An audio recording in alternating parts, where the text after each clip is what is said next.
Hello, everyone, and welcome to episode 44 of the Actual Fluency Podcast, the podcast for language learners and language enthusiasts.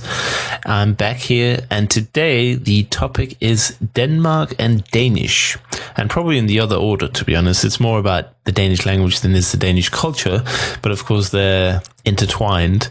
And of course, the reason that I wanted to bring you a Danish episode is that, as you might know, I am from Denmark, so I felt it was a good idea to talk about.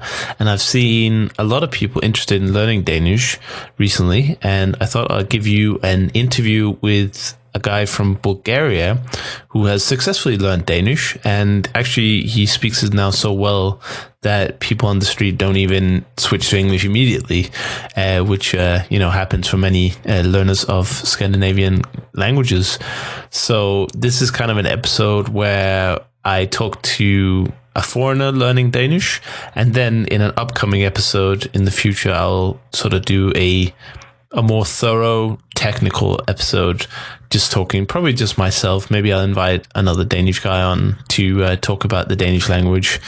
And that'll be it. In terms of the news this week, and of course, if you're listening to this in the future, this doesn't apply, but it's around January 9th. The iTalki Language Challenge, New Year's Language Challenge, is on. And I will be participating, and the rules are quite simple. You just join the challenge. It costs 100 ITCs, which is $10 in the conversion. And you are in the challenge, and all you have to do is take 20 lessons or 20 hours of language learning between January 15th and February 28th. So basically, you're pledging to take 20 lessons in about a month and a half. And the advantage of this is, of course, that you get a lot of motivation to learn a language. I mean, 20 lessons is a lot of language learning, and it really power boosts the language that you're choosing to do the challenge in. And I would recommend it to most people. I haven't done an iTalki challenge before, but I've definitely done challenges before, and the results in my language learning have been quite staggering. So if you want to join that iTalki language challenge, you can go to actualfluency.com/challenge. And as I said, it's 100 ITCs to join, but those will be given back to you at the end along with a bonus for completing the challenge. And if you don't complete, of course, you won't get the bonus. But I'm looking at it this way: even if I don't complete the challenge, 100 ITCs or $10 is a very small price to pay for a ton of motivation. Even if you just complete 15 lessons in what is equivalent to about 5 weeks, or 6 weeks. That's fantastic. That's so much learning that you're getting, and you wouldn't have done it if you hadn't thought about this challenge. So I would just encourage you, everyone, to go check out the iTalki New Year's Challenge. Actualfluency.com/challenge will send you directly to the registration page for that. And if you're joining it, be sure to mention in the comments of the show. This is episode 44, so actualfluency.com/44. I'll be happy to hear what you're working on. I'll be doing Russian mostly, probably maybe even exclusively. I haven't decided quite yet. I'm still working on Russian, my language, but it's been a very interesting journey now, 10 months in, and I feel quite comfortable in the language now. I couldn't go to Russia and just blend in, but I understand so much more than when I started. I can produce most meanings that I want to convey, and I understand how the grammar works and everything. So it's truly a wonderful feeling to be learning languages, and I can only thank you guys for sort of being there for me. As much as I produce this content for you out there to motivate and inspire, I definitely also use it myself to keep on track. And every time you send me a message or an email, it really makes my day and gives me the desire to work even harder and, sort of be the detective and give you guys the results and the findings that will improve all of our lives, basically. So that's it. And regarding this Danish coming up, I am working with a friend on a Danish project. So if you're interested in learning Danish, I'm giving away a free 30-page grammar guide, and it's basically just a short introduction to Danish grammar, talking about some of the most important things you need to know. Absolutely free PDF. All you need to do is sign up, and you go to actualfluency.com/Danish, and the PDF will be sent to your email. And then you'll also be notified when my new Learn Danish website goes on. And I'm really excited about that. I'm excited about giving back to the Polyglot community, giving back to the language learners for all that you've done for me to improve my life and, everything. So I just want to design a kick-ass Learn Danish website and just use my sort of unfair advantage as a Danish person to really help you guys learn the language. If you're interested, I understand if you're not interested in learning Danish. It's the smallest of the Scandinavian languages, and a lot of people say, well, they all speak fantastic English, so why should I learn it? And I totally understand that perspective, but some people really like the sound of it. Some people might have some kind of history with Denmark, might have a Danish parent. What do I know? But anyway, if you are interested, actualfluency.com/Danish, and you'll be sent to the form, and you'll be instantly receiving the 30, I think it's about 33 pages now. We've added a bit to it, PDF with an introduction to grammar, and it will cost you absolutely nothing. So it's my little treat to you. And now for the interview with Vladimir, and we're going to talk about Danish and Denmark.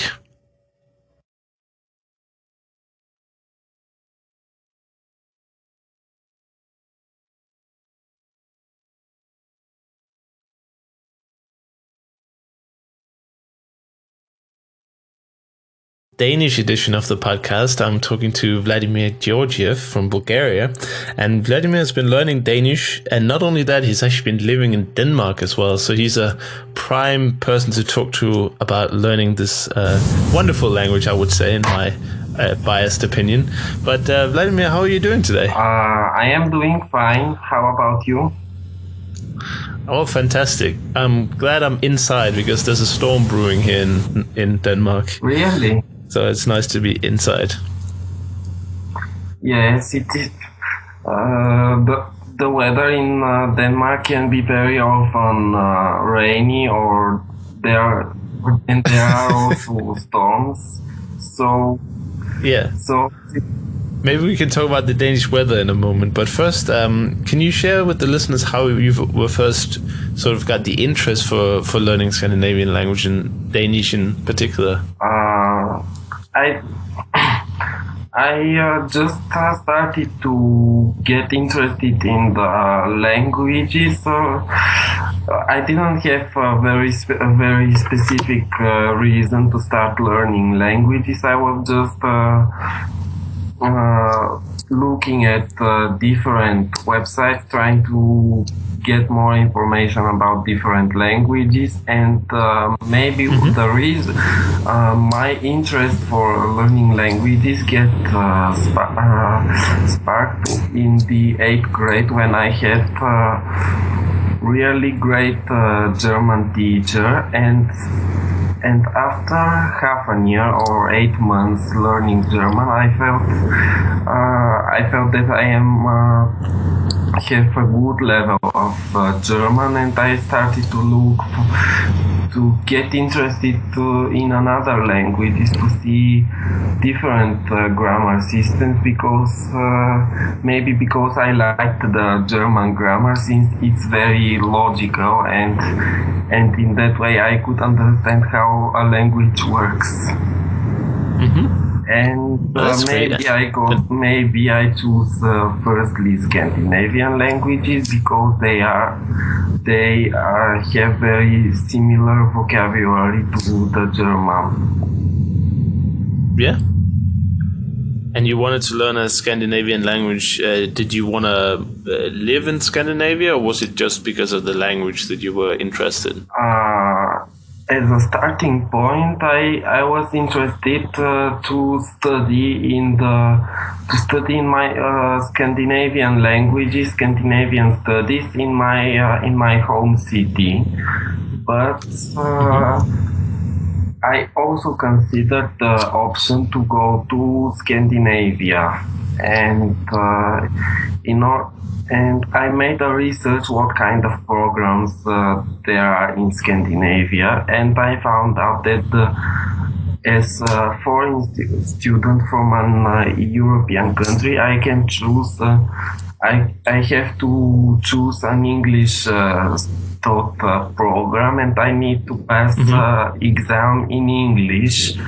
And this was at that point, this was one of my problems, since German was my primary language in high school, and my English was not very great. And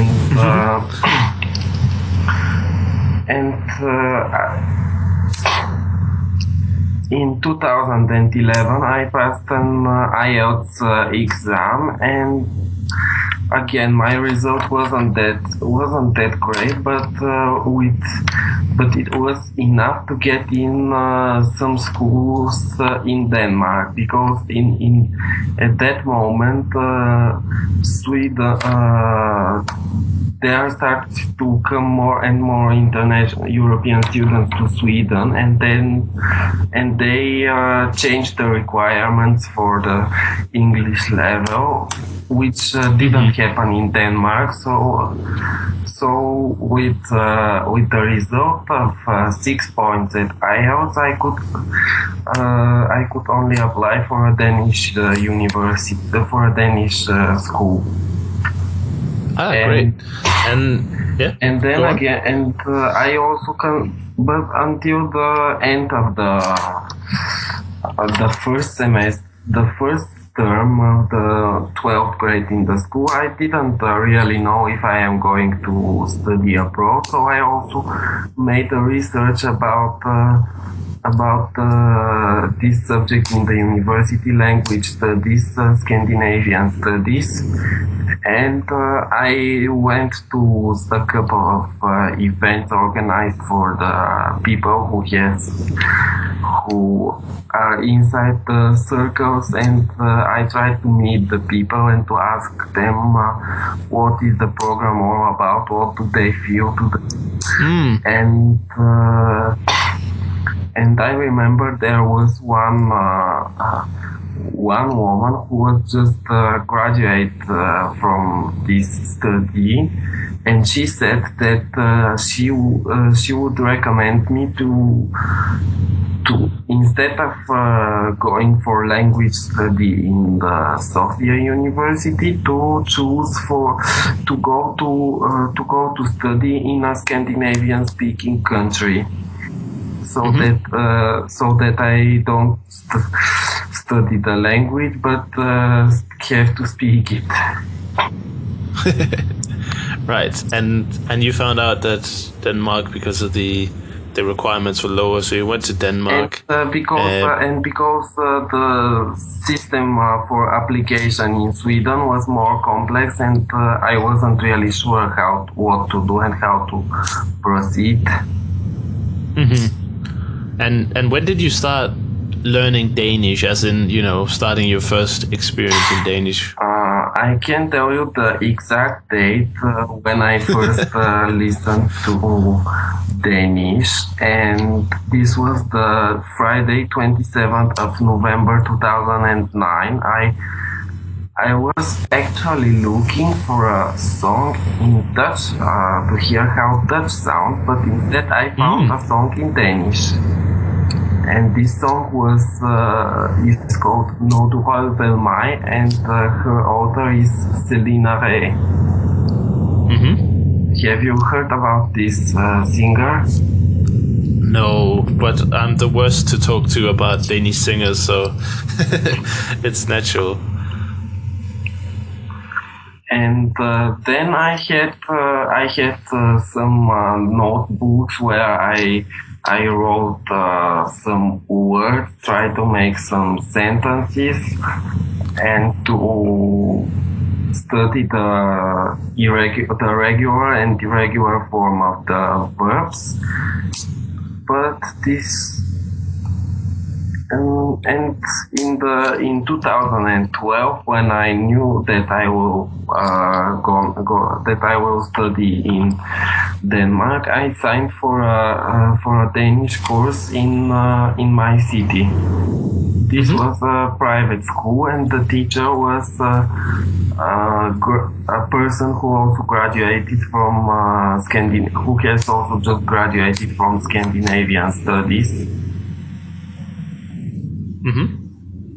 And how did you find that course? Did it help you? I think that yes, I learned it helped me, but we were a small group of 3 persons. But later on, one woman wasn't really satisfied with the course because she wanted to speak from day one, and at that moment I was happy with the teaching methods of my teacher, that he gave us homework, word lists about different topics, and also to write exercises. And for me at that moment this was okay, and at the end I had an exam which I passed with 98%. Wow, that's a good course. And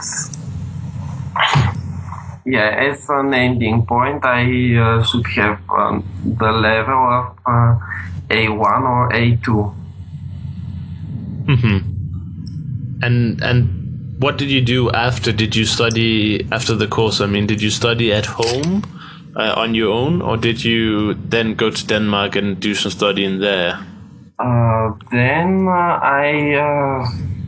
Then I had to study for the exams, so I didn't really do much.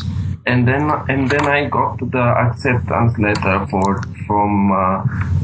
the Copenhagen Business Academy, from the school where I studied.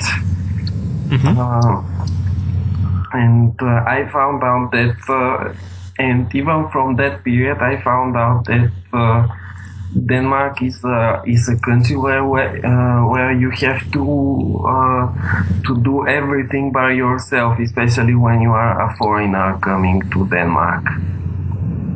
And so I also had to apply to search for a room by myself, and I tried to contact the owners in Danish by written mails. How did that go? I don't. The people were also answering in Danish if I contact them, but I also find out at one point I found out that there are in the website there are many students from different countries who don't know Danish, who post their advertisements. And the problem wasn't the language wasn't that problem. The problem was that there was a huge competition for the rooms. Right, yeah. It's normal in Copenhagen. Yes, yeah. And for some cheap rooms there were 200 people competing for one room. Yeah, that's incredible. So once you've sort of got into Danish and the language, what kind of things do you think that are hard for new Danish learners? And did you have anything that you found particularly challenging when starting to learn it? Maybe in the very first month in 2009 when I first heard it, I was maybe the pronunciation shocked me a little bit, but later on when I read more articles about it, I figured out how the different letters are pronounced, and I started to get used to it, to try to replicate it correctly. And that's the tip for people if they're struggling with the Danish pronunciation, which can be tricky, is to listen and try to replicate. Maybe also to listen, or maybe or to try to also to read information, and also to try to somehow just to get more exercise. Maybe the best solution will be if they have a person who is patient and who will listen to them. Mm-hmm. And did you have any other challenges? What did you think of the grammar, for instance? The grammar wasn't that difficult. This aspect of the putting the articles at the end of the words isn't hard at all for me, because it's the same way the nouns are inflected in Bulgarian, and generally the grammar is not that hard at all. So maybe the only thing that people have to remember is how to do the sentences with at, for the, and other conjunctions which require that you put the adverb after the subject. Mm-hmm. Maybe this is the only thing that people can be confused. Right. Only the most difficult part that can confuse people. So you'd still recommend people to try learning Danish? It's not scary? Yes, it is. Well, I also, at the first moment, I also thought that I will never learn the pronunciation, but later on I learned it.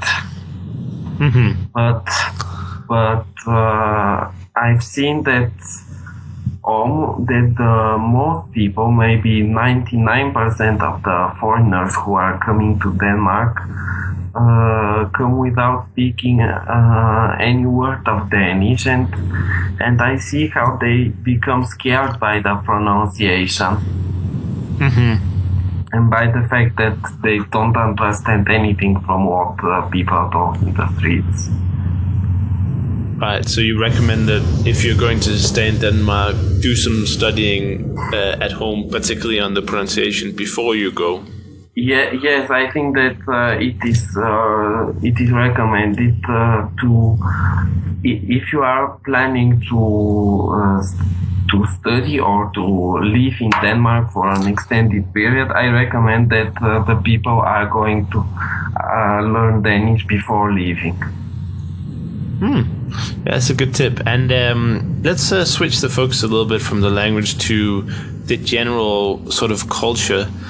What did you experience when you first came to Denmark, and did you know anything about the Danish culture from your course, maybe, that you found out was true, or did something surprise you about the Danish way of life?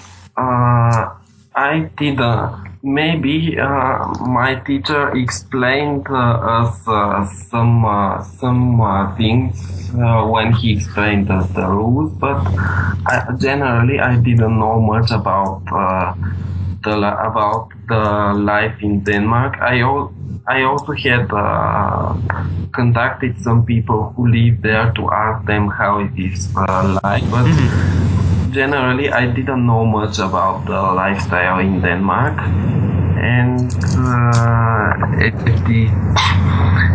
in the beginning, in the very first day, despite of having elementary level of Danish, A2, I wasn't able to understand what people are talking on the street the very first day. Was it because it sounded different from what you have heard previously, or were they speaking too fast? Or yes, maybe because they were speaking fast. Right. Did you get used to it, or did you go home and practice with the news or something? After 3 weeks, I started to try to use only the menu in Danish on my mobile phone and try to read the different letters which I received and to contact the persons in Danish. But as a newcomer to Denmark, one thing that a person has to deal with different complicated situations, like getting a residence permit, opening a bank account, and finding housing, or maybe some stuff which require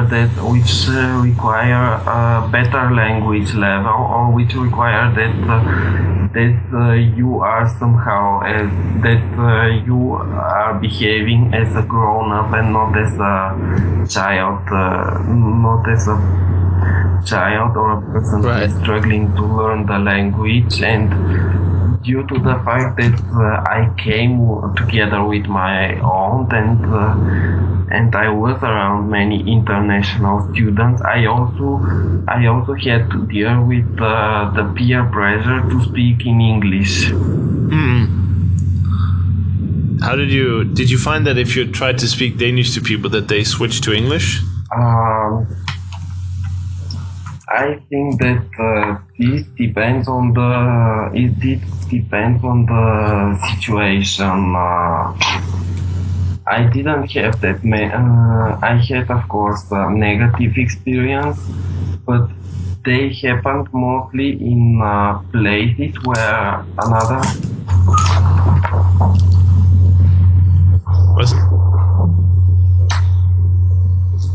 Hello? Are you there?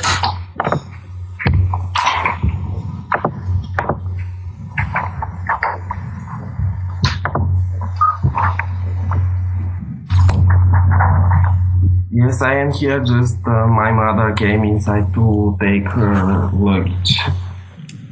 Okay, no problem. So you were saying about you had some problems with people switching to Danish? People switching to English, no. Oh, sorry, yeah. The other would be nice. It's mostly in a situation, in places where another international people go, or in a situation where, in a social situation where it's somehow clear that I am a foreigner, or that I have the etiquette of the label of the foreigner, and also at some places it has happened to me that Danish person start to talk me directly in English, but I don't know. After I have lived 2 years and a half, maybe in some place, or when I need to call a person or to go to some place to do things to do things I need, and I speak in Danish. They answer in Danish, and they. And they don't ask me if I am foreigner or if I am not. I know that maybe I don't have the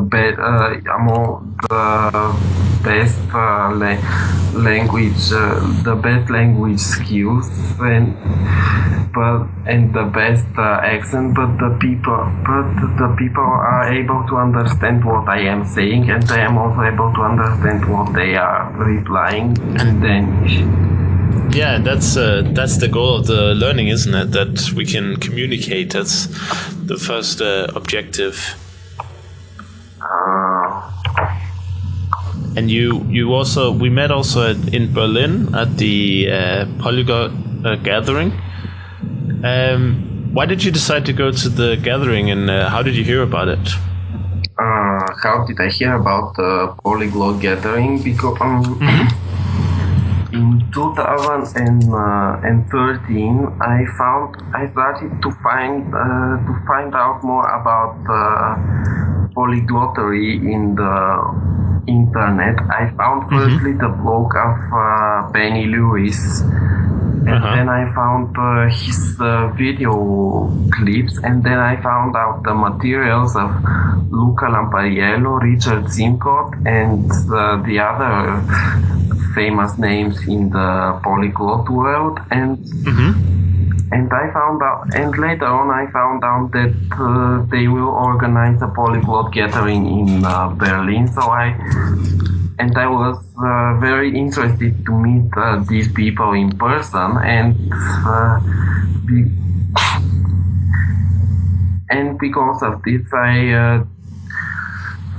I decided to go to the polyglot gathering. Unfortunately, when I tried to register on the website,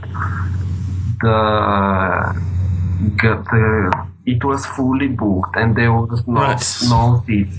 But at the end of May, in one of the polyglot groups, Judith Meyer announced that there are some free spots, and I reserved a spot for one day. All right. I wasn't able, because of my exam, I wasn't able to do it for a longer time, so I just for the last day on. Right. And what did you think about it? Did you have a lot of fun there? I met interesting people, but I was also somehow under the pressure to take out the most of it during this one day and meet as many people as possible, and to meet especially Benny Lewis and other names that I've heard from the internet. So yes. And you recorded a video for Benny's blog with Lauren. Yes, in fact, this is something that I completely didn't expect. They just came into the room with the microphone and speak Esperanto. And Lauren asked me if I speak Esperanto, and I said in Esperanto that I don't speak Esperanto, and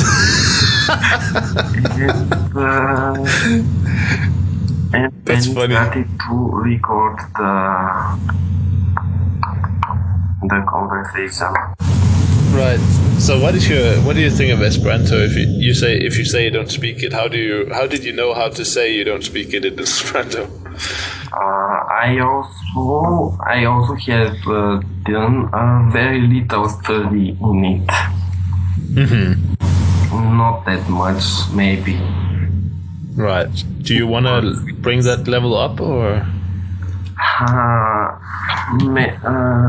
Maybe in the future. I don't know. It's not one of my first priorities, but maybe in the future I will learn more. Right. What's the first priority then for the next language?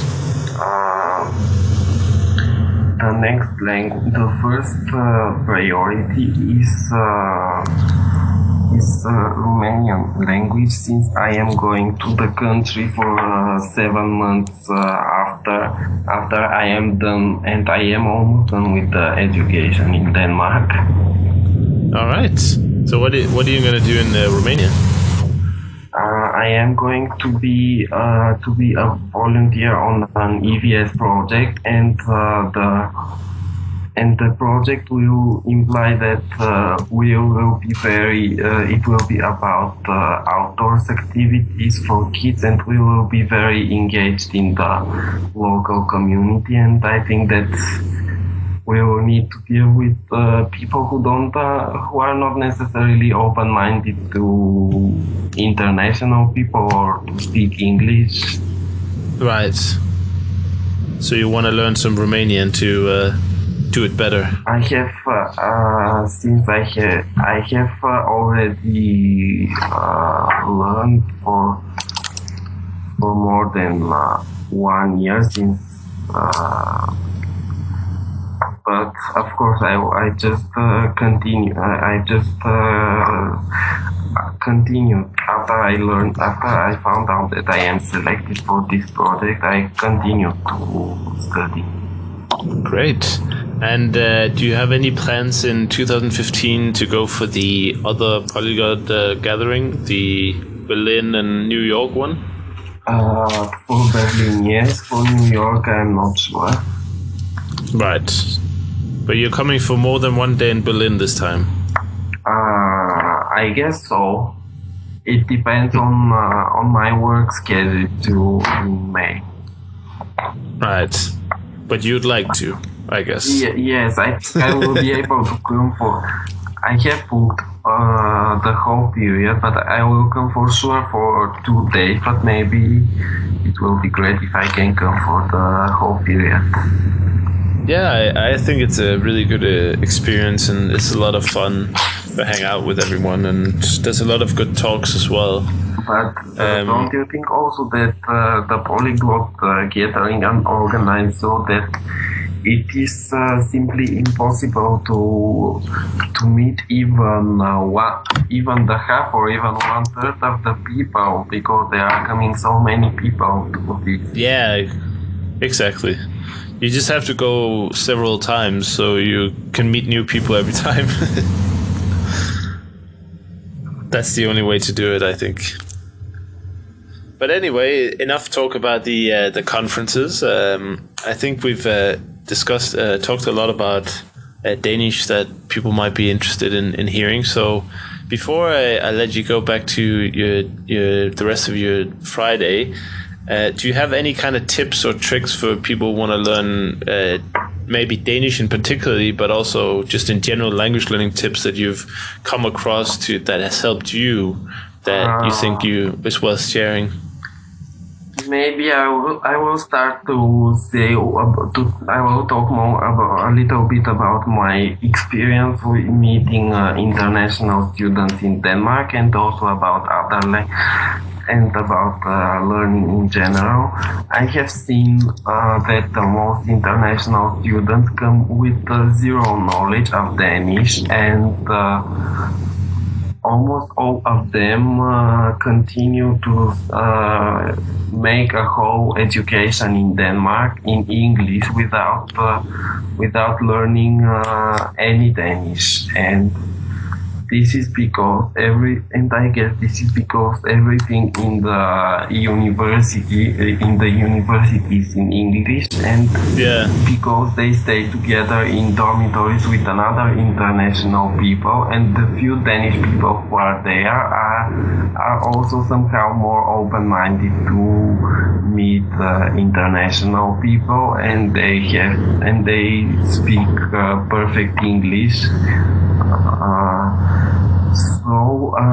And in particular, to students who are coming to Denmark and people who are coming to Denmark for work, I recommend that if they plan they are coming in advance, and I'm sure that they will not decide from today to tomorrow to go to Denmark, I will recommend them that they start to look for Danish music, or to look for a Danish tutor on italki, or to use another sites for language learning, and so that they will be prepared, they will have a little bit knowledge when they come to Denmark.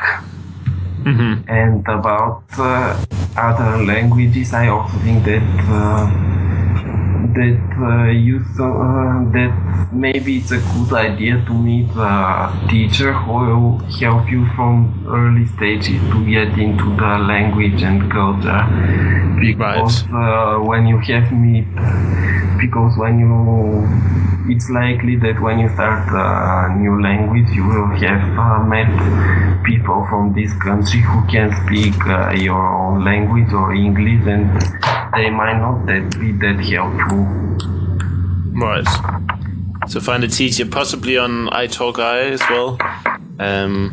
There's a italki New Year's challenge going on, so That's always a good opportunity to get started.